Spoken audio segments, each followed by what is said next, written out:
Fresher party और farewell party के और यहाँ के विद्यार्थियों का, यहाँ के प्रशासन का, यहाँ के टीचर्स का जो उत्साह है वो बहुत ही आत्मविश्वास से भरा हुआ है, जोश से भरा हुआ है। और मुझे खुशी है कि नर्सिंग जैसे प्रोफेशन में जिसमें कि सेवा सबसे प्रमुख ध्येय रहता है, इतने बच्चे उत्साह के साथ यहाँ पर अपने आगे के प्रशिक्षण लेने के लिए पधारे हैं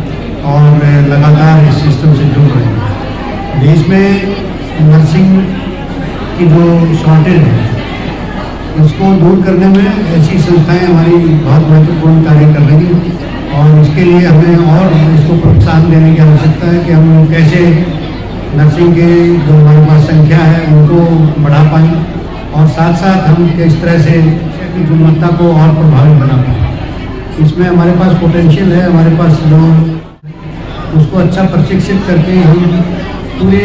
अपने देश के लोगों के लिए विदेश में भी सेवा कर सकते हैं। हम देखते थे कि जैसे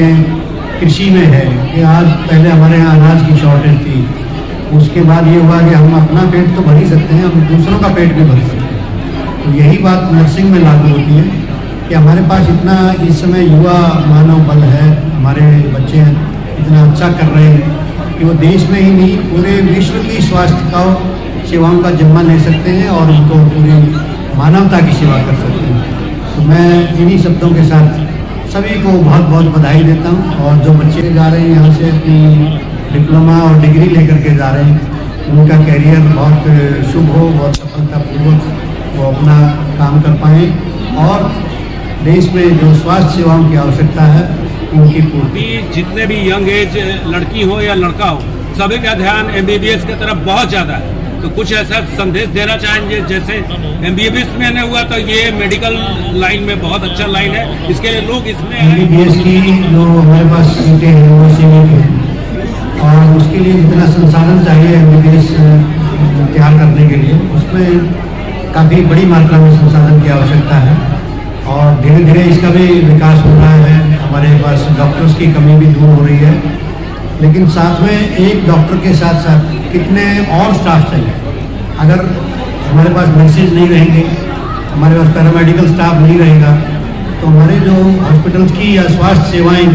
वो सुचारू रूप से नहीं हो पाएंगी। तो ये बहुत ही अहम सेवा है और इसमें जो करियर की संभावनाएँ हैं वो भी अपार हैं। अगर आप इसमें और प्रयास करें और आगे अपने करियर को निखारने में पूरा यत्न करें तो मैं समझता हूं कि आप एमबीबीएस से पीछे नहीं रहेंगे और आप इससे जुड़े। आपको अगर सेवा भाव आपके मन में है तो आपके लिए मैं समझता हूं कि इससे अच्छा कोई और नहीं। सरकार जो है स्वास्थ्य क्षेत्र में नियुक्तियां कर रही है, क्या लग रहा है कि एएनएम और जीएनएम जिस तरह से लगातार कोविड के दौरान भी उन्होंने पूरे बिहार में जो सेवा भक्ति दिखाई, क्या लग रहा है कि उसका एक फलीभूत है कि एएनएम और जीएनएम के प्रति लोग ज़्यादा मतलब आकर्षित हुए हैं? देखिए, कोविड में बहुत सारे लेसन हम सबको दिए। ऐसी महामारी वैश्विक महामारी आई थी और उस महामारी के चलते स्वास्थ्य सेवाओं के प्रति ध्यान आकर्षण हुआ और जन जन को हाइजीन के बारे में, वैक्सीनेशन के बारे में, अच्छी स्वास्थ्य सेवाओं के बारे में जागरूकता उत्पन्न हुई और इसी से इस व्यवसाय के साथ, इस प्रोफेशन के साथ जो मेडिकल सर्विसेज हैं उनके साथ जुड़ने के लिए हमारे और ज़्यादा युवा आगे आ रहे हैं। और जैसा आपने कहा एएनएम और जीएनएम के लिए भी अब बहुत से युवा प्रशिक्षण लेकर के हमारे प्रदेश के ही नहीं देश विदेश के नागरिकों को मानवता के रूप में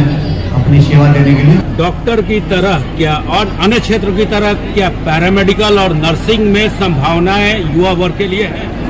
जैसा कि अभी सबने विस्तार पूर्वक बताया है कि अभी जो हम लोगों के प्रोजेक्ट में हम लोगों की जो हेल्थ केयर इंफ्रास्ट्रक्चर है उसमें नर्सिंग और पैरामेडिकल स्टाफ की बहुत अभी आवश्यकता ज़्यादा है और मेडिकल कोई एमबीबीएस डॉक्टर है उनको असिस्ट करने के लिए जिस मात्रा में हमें नर्सिंग और पैरामेडिकल स्टाफ की ज़रूरत है, जो गवर्नमेंट सेक्टर से लेकर प्राइवेट सेक्टर्स में जो आवश्यकता है उसको पूरा करने की संभावना और जो पूरा किया जाना है वो अभी काफ़ी बाकी है, वो काफ़ी ज़्यादा संभावना है। और जिन भी छात्र छात्राओं के अंदर देश के लिए, समाज के लिए सेवा भाव की भावना हो, उनके लिए नर्सिंग और पैरामेडिकल ये दोनों क्षेत्र काफ़ी कारगर है। अपार संभावनाओं के साथ साथ उतनी संसाधन है जो बच्चे बिहार में रह के इस तरह की पढ़ाई कर पाए या फिर सेवा दे पाए, नियुक्ति बहुत जरूरी है। नहीं, जैसा पैरामेडिकल कॉलेज जब खुलता है तो जो इंफ्रास्ट्रक्चर की जो आवश्यकता है राज्य सरकार के स्तर पे भी इसकी विस्तार पूर्वक जांच के बाद ही अनुमति दी जाती है और विश्वविद्यालय भी समय समय पर इसको देखता है। आज हम लोग जिस संस्थान में बैठे हैं ये 2010 से में इसकी स्थापना हुई, आज 13 वर्ष हो गए और ये कहीं ना कहीं किसी न किसी मेडिकल कॉलेज से भी एक जुड़ा हुआ है, जहाँ के नर्सिंग के बच्चे जाके वहाँ ट्रेनिंग लेते हैं, वहाँ से सीखते हैं कि पेशेंट्स का ट्रीटमेंट कैसे किया जाए। तो अभी आज के तिथि में राज्य में जो भी संस्थान खुले हैं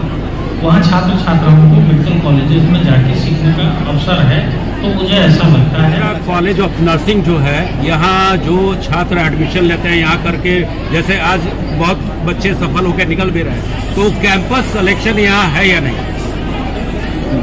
जानना होगा, ये बैच निकला है इनका और जो बच्चे जो यहाँ से पास आउट होकर निकलते हैं तो अभी तो इतनी आवश्यकता है, प्राइवेट में ही इतनी आवश्यकता है कि बच्चे जिनसे निकले जिन्हें ज्ञान है, जिन्हें सेवा का ज्ञान है, जिन्हें मेडिसिन का ज्ञान है, उनको कैंपस के लिए बहुत ज़्यादा सोचने की आवश्यकता नहीं। मुझे लगता है पास करने के तुरंत बाद इनकी एम्प्लॉयबिलिटी हो सकेगी। हमारे संस्थान के जो बच्चे पढ़ के पास किए हैं वो बिहार के सभी प्रतिष्ठित हॉस्पिटल, गवर्नमेंट हॉस्पिटल, सभी संस्थान में हमारे बच्चे कोई न कोई पोस्ट पर काम कर रहे हैं। हमारा जो संस्थान है काफी विचार मेडिकल से वो लगभग 13 वर्षों से हमारे उसकी स्थापना की है और बिहार के बाहर जितने भी लगभग एम्स है सभी सरकारी संस्थान में हमारे संस्थान के बच्चे सरकारी नौकरी, प्राइवेट नौकरी कर रहे हैं। नए बैच को क्या संदेश देना चाहेंगे? हम जो नए बैच में जो बच्चे एडमिशन किए हैं, मैं चाह रहा हूँ कि उनको विशेष व्यवहारिक प्रशिक्षण, क्वालिटी एजुकेशन हम और हमारे संस्थान की टीम मिलकर उसको पूर्ण भविष्य के लिए अच्छे ढंग से पढ़ाएं ताकि वो अपना करियर बना सकें। जो पुराने बच्चे पास आउट, मैं उनको शुभकामना देता हूँ कि वो आगे बढ़े और जो जिस सोच का एडमिशन किए हैं उसको खड़ा करें।